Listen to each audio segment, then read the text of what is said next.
নমস্কার বন্ধুরা, পূজাস কুকিং ওয়ার্ল্ডে আপনাদের জানাই স্বাগত। আজকের রেসিপি পমফ্রেট ফ্রাই। পমফ্রেট মাছ আমার তো খুব ভালো লাগে, আর কার কার ভালো লাগে অবশ্যই কমেন্টে জানিও।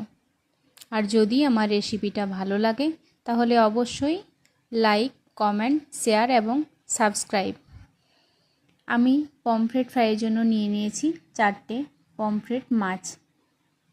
এটা কাঁচির সাহায্যে পাখনাগুলো খুব ভালো করে কেটে নেব, কাঁচিতেই কাটতে সুবিধে হবে। তারপর মাছগুলো ধুয়ে পরিষ্কার করে গায়ের দিকটা একটু চিড়ে নিয়েছি, মশলাগুলো যাতে ভালোভাবে মাছের মধ্যে ঢুকে যায়। তারপর এর মধ্যে দিয়ে দিলাম লাল লঙ্কার বাটা, রসুন বাটা, লবণ, জিরের গুঁড়ো, হলুদের গুঁড়ো, গোলমরিচের গুঁড়ো আর একটুখানি টমেটো সস। তারপর মাছগুলোর মধ্যে ভালো করে মাখিয়ে নেব। মাখানো হয়ে গেলে দিয়ে দেব একটুখানি লেবুর রস।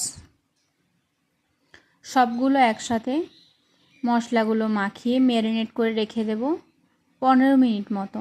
তারপর একটা ফ্রাইং প্যানের মধ্যে সর্ষের তেল গরম করে মাছগুলো ভেজে নেব।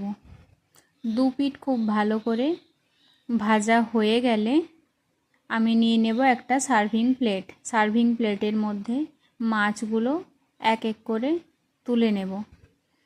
আর ওপর থেকে দিয়ে দেব কিছুটা অনিয়নের রিং পিস, দেখতেও সুন্দর লাগবে আর মাছের সাথে অনিয়ন রিং পিসগুলো খেতেও খুব ভালো লাগে। আর দিয়ে দেব কিছুটা পরিমাণ স্লাইস করে রাখা লেবু। ব্যাস, আমার সাজানো কমপ্লিট, রেডি টু সার্ভ। রেসিপিটা কার কার ভালো লাগলো অবশ্যই কমেন্টে জানিও। ধন্যবাদ।